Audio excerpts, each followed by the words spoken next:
Oh, I'm recording. I didn't realize I was going to be recording, but since I've already started, let me go ahead and talk about the Scorpio full moon. You know, Scorpio is talking about shared resources, it's talking about responsibility, it's overcoming obstacles, inner obstacles, deep emotional obstacles that we may have with ourselves, things that we carry around with us. Maybe we're tired of carrying those things around.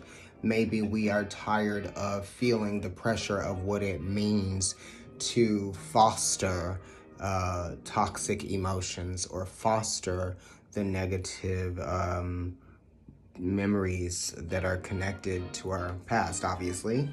And those intimate relationships that are connected to the negative memories or to the toxic memories of the past, you know, that stuff stays with you over time for a while. It takes a while to detox, no one detoxes in a day, right? Mars is ruling this full moon.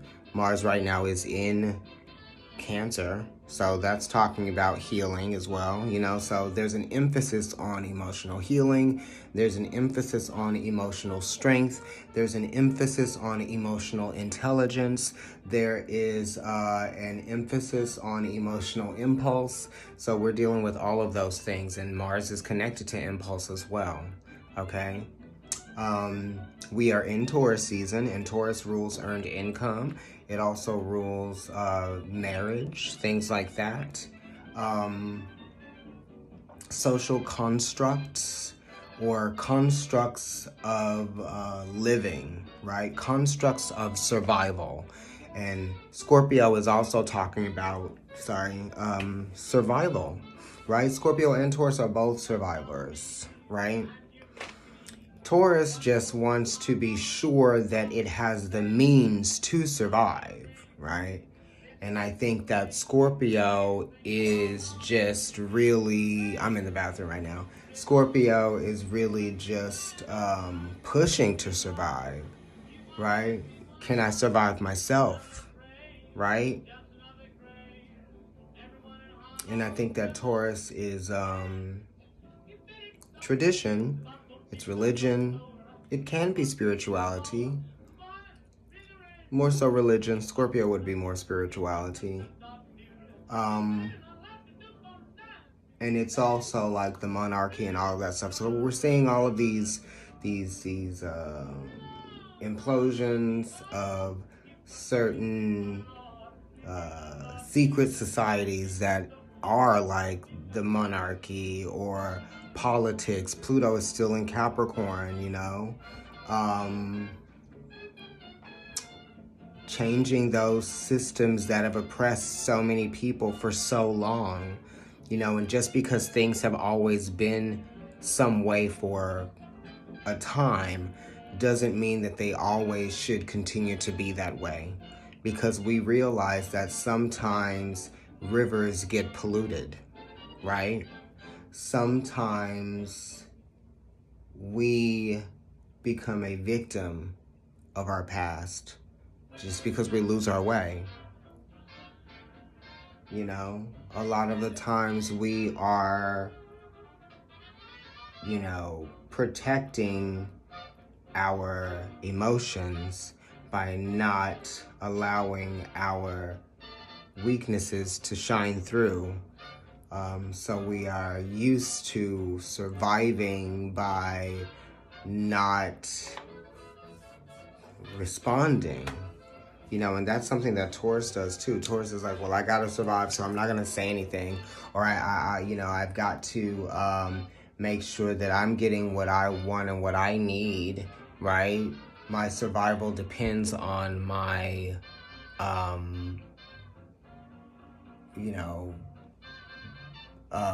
obedience, that type of thing. And Aquarius is not into being obedient at all. And that's, Aquarius's modern day ruler, Uranus, is in Taurus. So, people are not being very obedient right now.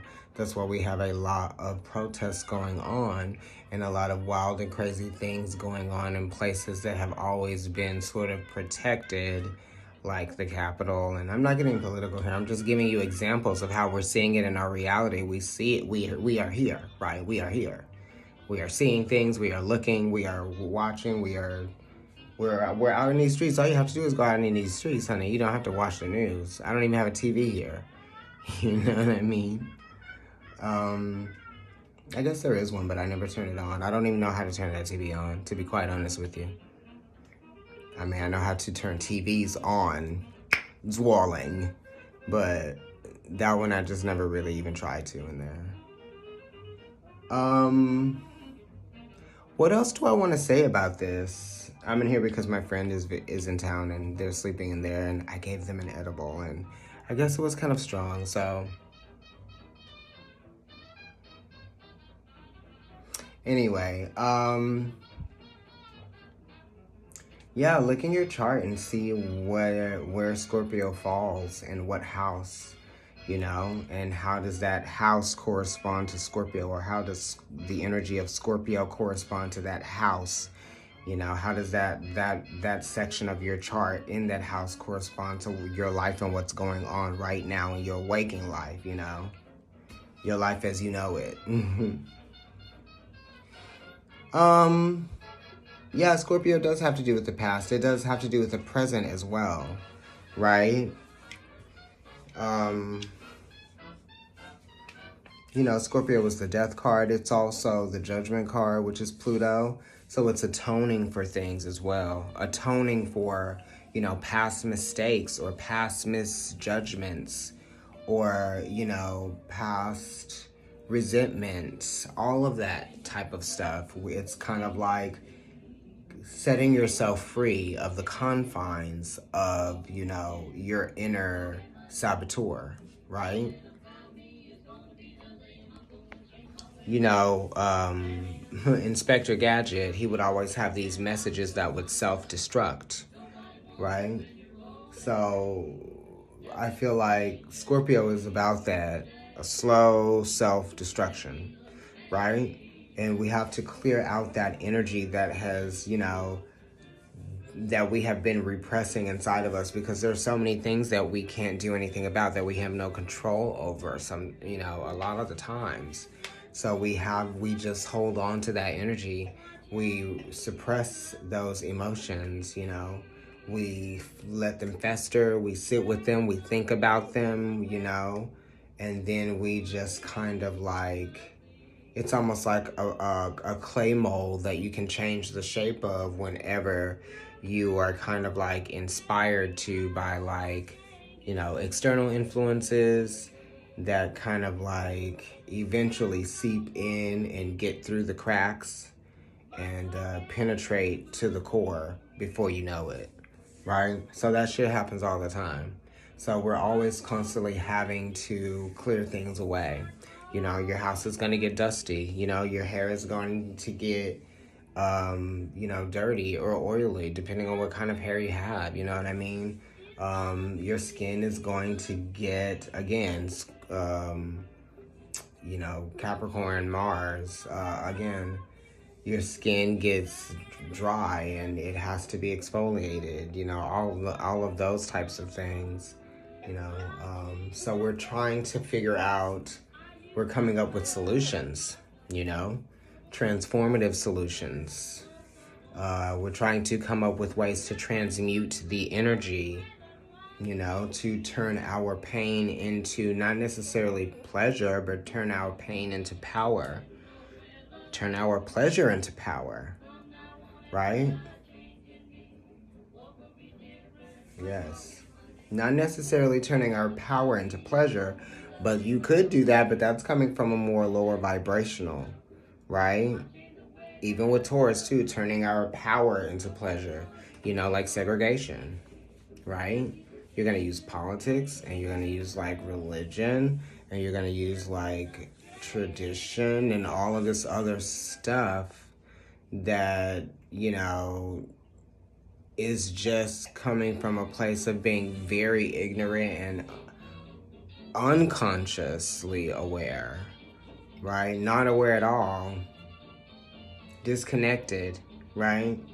Because Taurus can be disconnected from the reality, that energy. I'm not talking about everyone who is a Taurus. I'm just saying the Taurus energy can be disconnected from its reality because it's so focused on one thing, you know. It's not even like, I'm not even looking at the forest for the trees or the trees for the forest. It's the blade of grass in, or it's the ground, it's the floor of the forest. So we're not looking at the trees, and we're not even looking at the entire forest. We're looking at the ground, so keeping your head down, that type of thing. You know, you've seen cows graze. So what have you been keeping your head down about in your life, right? With people in your life? Or what have you been how have you been keeping your head down just, you know, in society, right? In whatever ways that you have, you know, this is going to hit people in different ways. In what ways have you been apologetic about your power, apologetic about your gifts, apologetic about, you know, your strengths? Don't apologize for your strengths. Don't. Right? Because then you will resent other people because you felt the need to dumb yourself down, to dilute yourself, right? Because we are talking about cleansing, and to cleanse anything is to dilute that thing, right? But sometimes if you dilute it too much, then it becomes sterile, right?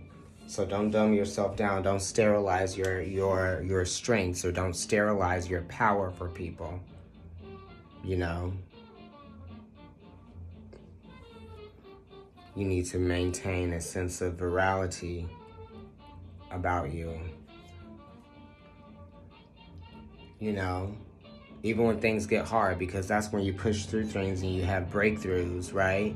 You overcome the struggle, right? It's not about winning, you know. Sometimes it's about achieving, but it's about breaking through, you know, the limitations, right? Not letting your limitations control you.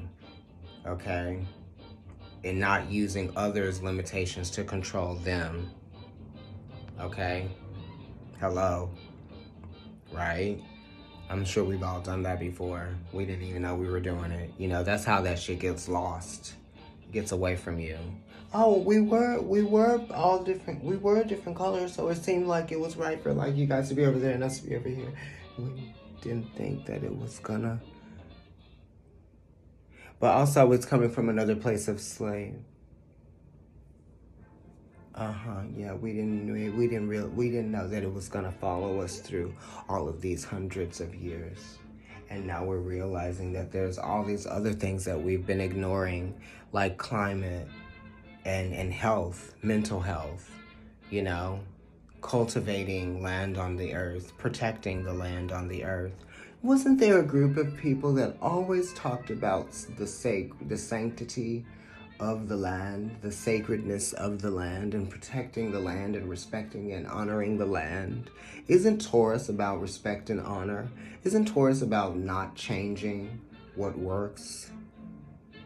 Which is like, you know, one of the Great Lakes, or like, you know, Yosemite National Park, or, you know, whatever, the rainforest. Okay, that's Taurus. We don't want that to change. Oh my God, it's been sustaining us. You know what I mean? If you took that away, what is our survival? You know, what does that mean? How does that change the dynamics of human survival, or just of life, of survival period on the planet? Honey, so very powerful dynamics with any of the fixed signs, right? Very powerful dynamics with Taurus and Scorpio. So how can you maintain a sense of, you know, how can you be powerfully dynamic? Yes, by being unapologetically you. That doesn't mean that you go around slapping people in the face with anything, because no one asked you to do all of that. We're just telling you to be you for you. See, that's what we're trying to do. We're not trying to do it for anybody else. It's not a comparison thing. That's what Taurus gets in, you know, trouble with. Libra gets in trouble with that too sometimes, just because we are comparing two different things. But we're not in competition. We're not comparing each other. You know, it's none of that. You need to just do what you know you can do, right?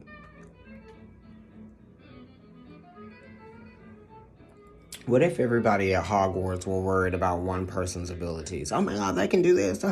They would just be putting all of their other skills and talents and gifts would be going to waste because they'd be worried about this one thing that one person can do that no one else can. Well, that's their thing to do. What is the thing that you can do that no one else can?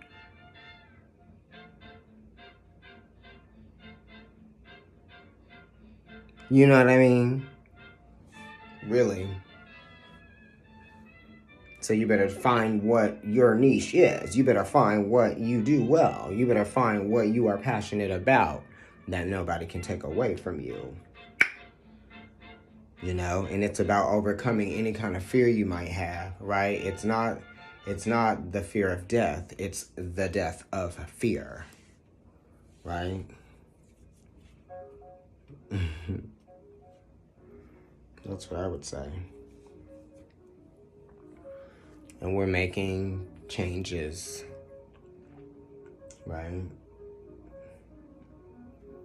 We're unwavering on some of the changes that we want to make.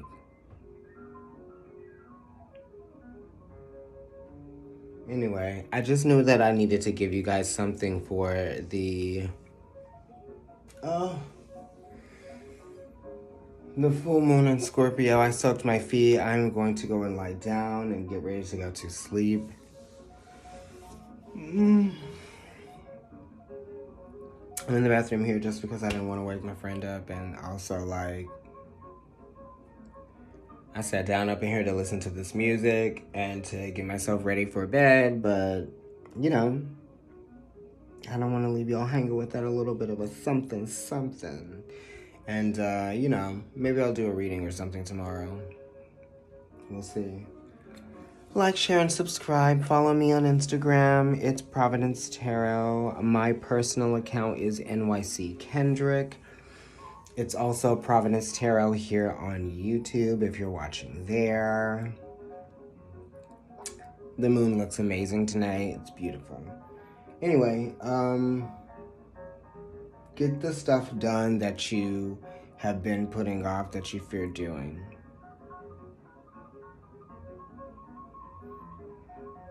Right? Allow the dominant aspects of your personality that are beneficial to your, I don't know, to your existence, to you thriving. Exemplify those characteristics. Exemplify those parts of yourself, right? You are essential. You are, first and foremost. Remember that, right? Because Scorpio is ruled by Mars. It's going to be you that's going to do any of the work that gets anything done spiritually, for sure. Not necessarily materially. You can rely on somebody else for the material shit, which is Taurus energy. But the spiritual stuff, you're going to have to rely on. You're going to have to be very self-reliant, right? So both of those are talking about self-reliance, but more so Scorpio. But Taurus is too, because this is the first earth sign. Hello. So it is talking about being self-reliant. You know, if Taurus is the Hierophant, which is number 5, and the 5th house is Leo, so that is the self, right? So it is talking about being self-reliant, especially if you're a Taurus, right? But also Scorpio too, because you know, self-reliant, that's your body. You have one body, Taurus, physical body, sensuality, and touching, tact. But then it's like, I do have one everything, so it talks about how you are limited. I have one or two, right? I might have a single something or a pair of some things. And, you know, you want things to stay the same, right? You want your body to stay the same. You want your life to maintain a sense of comfort and security, right? And it's like when those things change, that's when we get angry, we get sad. whatever. But we're not any of those things because we're learning how to deal with our emotions, emotional intelligence, logic and reason, right? Understanding how life works and being able to measure our emotional response or reaction, right? That's what we're doing. And also checking our attitude before an emotional reaction or response is even like happening or it's possible. You know, checking the attitude. Check in with yourself, for sure. Check in with yourself, bitch. And be like, you know what? I am not going to get upset over some small ass shit that I probably would have gotten upset over with myself last week. So then you're being kind to yourself. Right? Anyway, I'm going on and on and on. I'm so freaking tired. And I already said like, share, and subscribe. I already did that bit. Anyway, I'll talk to you guys later. Have a good week. Or weekend.